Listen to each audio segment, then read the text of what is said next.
Welcome to the EVERBLACK podcast. On this episode, we talk to Jukka from Omnium Gatherum, who'll be touring the country this month with Orpheus Omega for the Driven by Conflict and Sin Australian Tour 2019. Jukka spoke about how this is his first actual time down under, their latest album, The Burning Cold, touring the world, and what it's like to actually play one of those cruise ship festivals, like 70,000 tons of metal. It's definitely something that I would love to go to one day. I know a few people that have gone to them and said they're awesome and it's a really good time. One day. But in the meantime, catch Omnium Gatherum and Orpheus Omega at the following dates. 10th of April in Canberra at the Basement, 12th of April at Sydney at the Crowbar, 13th of April in Brisbane at Crowbar, 15th of April Wellington and Valhalla, 16th of April Auckland at the Whammy Bar, 17th of April in Adelaide at the Enigma Bar, 18th of April in Ballarat at Corova Lounge, 19th of April in Geelong at the Barwon Club, 20th in Melbourne at the Corner Hotel, 26th of April in Hobart at Brisbane Hotel, and then wrapping up on the 27th of April at Launceston at Mode Bar. Tickets are on sale now through www.soundworksdirect.eventbrite.com. Get them now. It's going to be such a fantastic tour. Both bands are just phenomenal, and it's just not something you want to miss out on. But right now, I just want to give a shout out to our sponsors. This episode is brought to you by Blacklight Art and Design, who are our go-to for our screen printing needs. They've done all our shirts and hats for EverBlack Media, and they've got such a quick turnaround. I highly recommend checking these guys out. www.blacklightad.com.au. The show is also brought to you by our good friends at RW Promotion, who are the best in the biz when it comes to stickers, flyers, banners, badges, and all other promo you need for your band or business. www.rwpromotion.com.au. And also want to give a shout out to Lumberpunks Axe Throwing Club, who now have two venues in Queensland, one in Miami on the Gold Coast, the other in West End in Brisbane. Lumberpunks Axe Throwing Club is a perfect destination to blow off some steam and throw some axes with your mates. All sessions are 1.5 hours in length and comprise of a safety induction, instruction on tactical tomahawks and hatchets, and then competitive play. If you put EverBlack in your booking notes, you'll receive 10% off your session. Terms and conditions apply. Shout out to those guys for swinging that our way. All right, here is my interview with Jukka from Omnium Gatherum. Go get your tickets now. Enjoy. Thanks for joining us on the show, dude. How's things going? Thank you, guys. Things are going pretty good. We're just about to take off for our tour to Asia and Australia, New Zealand, Dubai. That's a lot of shows, so I'm excited. And in Australia for the first time, so it's going to be great. Did you just say, so have you been to Australia yourself at all? No, never. Wow, dude. Okay, so what do you sort of, when you think of Australia, what do you sort of think? Like, what comes to mind?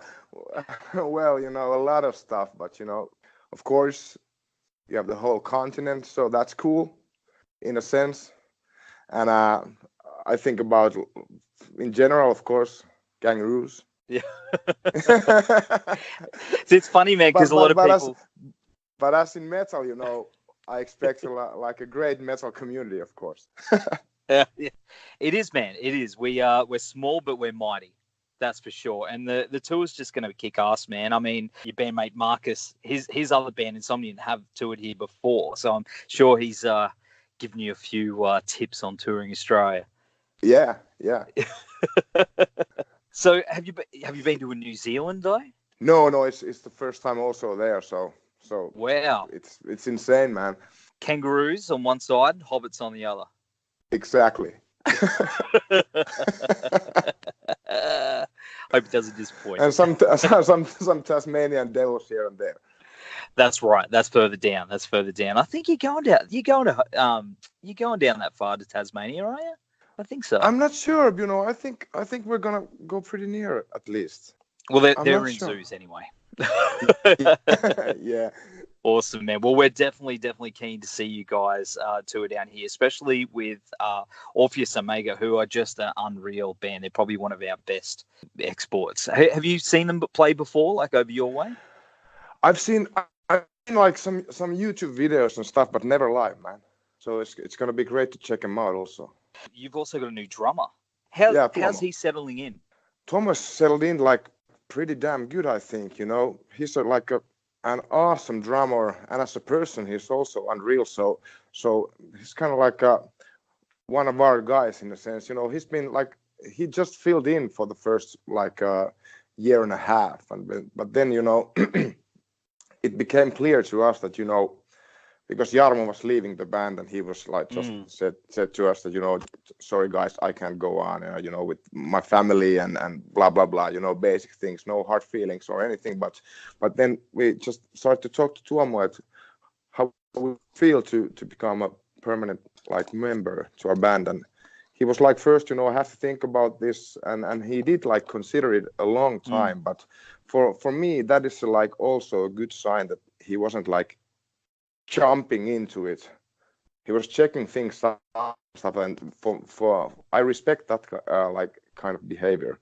We do not rush things when they need not to be rushed. And he's been said like he's just like, as I said, like one of our guys, you know. It's just amazing, really nice guy to play some metal with and also to have a couple of beers. So nothing wrong with that. That's super important because you can jam with people. I mean, there's a million drummers out there, but they might be able to play, but finding someone that is going to come into that brotherhood and bring that friendship, not the easiest thing in the world sometimes. No, that is exactly right. Because, you know, playing is the one thing, but the chemistry has to work in other areas too. Exactly, you know, for us as a band, we tour a lot, so we spend a lot of time together. So, and to be able psychologically handle the traveling and, you know, the tight schedules and stuff like that, and to be able to remain in good terms with your like bandmates, that's one of the key things that like counts in a bigger sense. Because if that doesn't work, it doesn't matter how well you play. It just kills the emotion. It just kills the vibe. You know, absolutely. It cannot work without the connection. You know. That's right. Or someone gets thrown from the bus. Am I right? Or left at the next truck stop. Yeah, exactly. You know, you never know who is gonna be. But you know, if you don't get along, someone will be left out. That's right. For sure. Well, man, your 8th studio album, The Burning Cold, came out last year and was one of the strongest releases of 2018. And it's just a fucking killer album, man.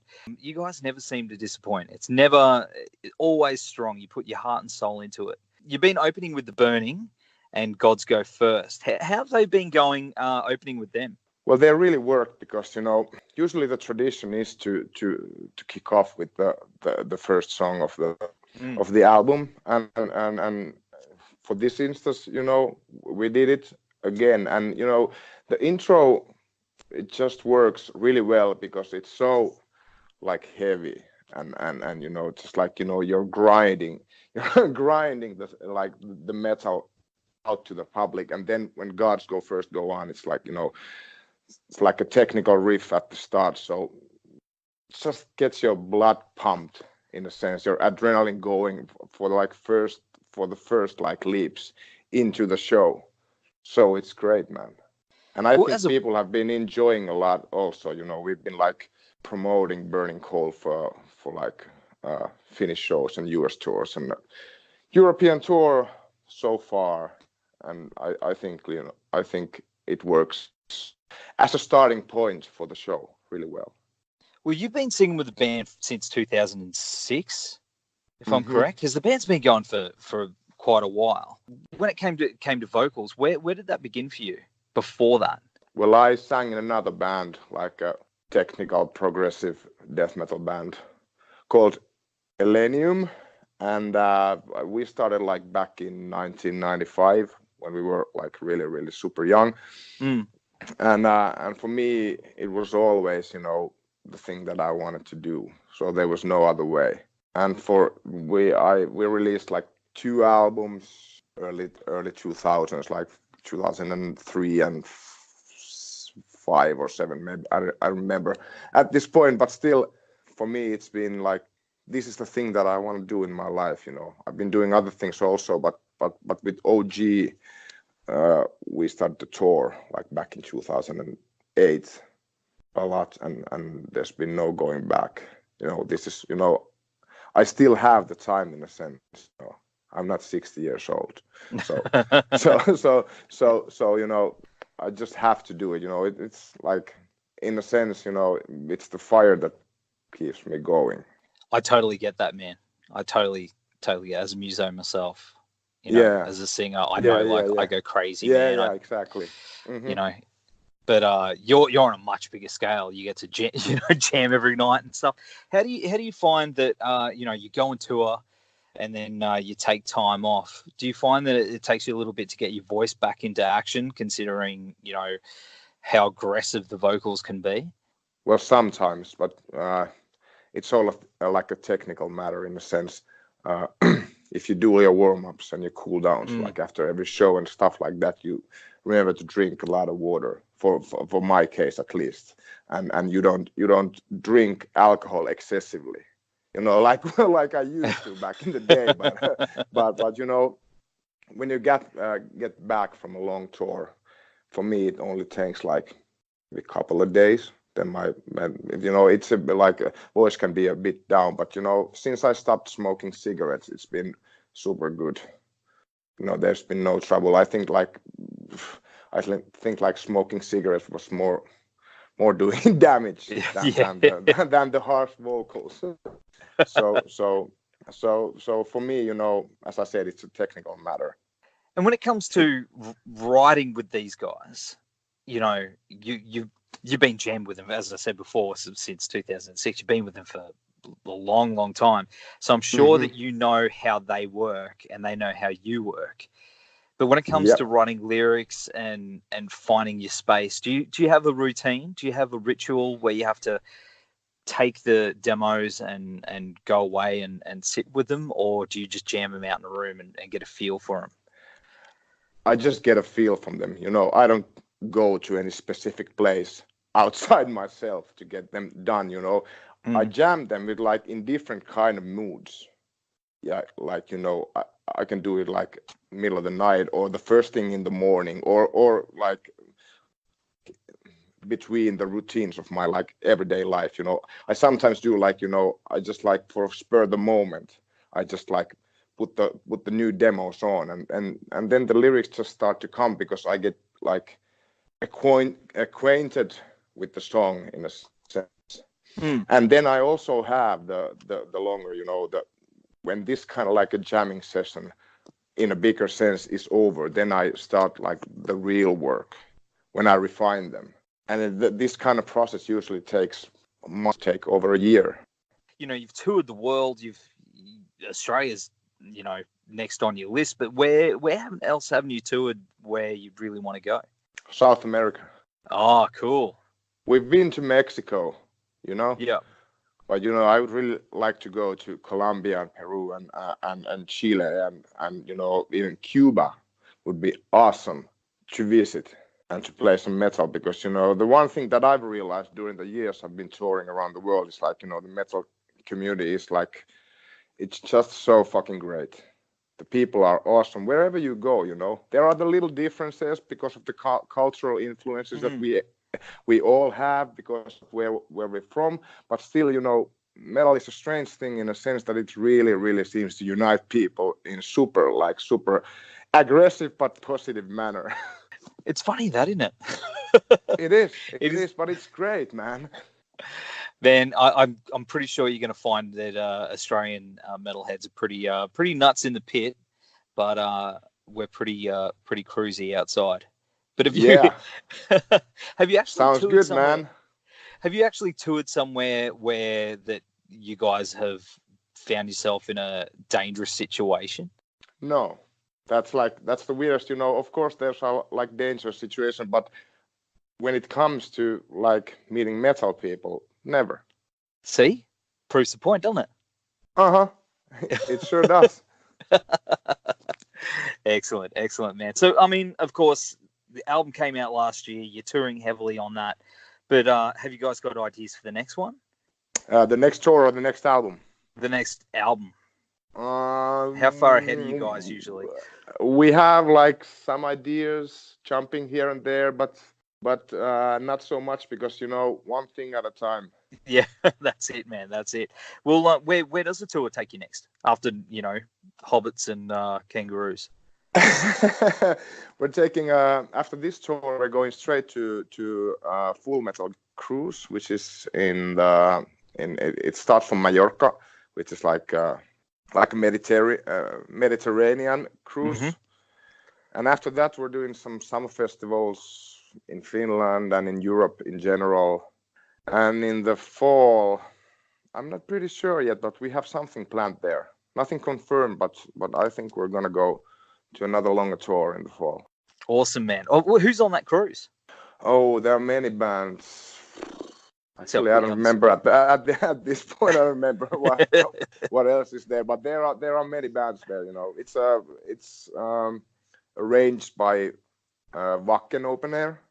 Ah, cool. So I think it's gonna be pretty great.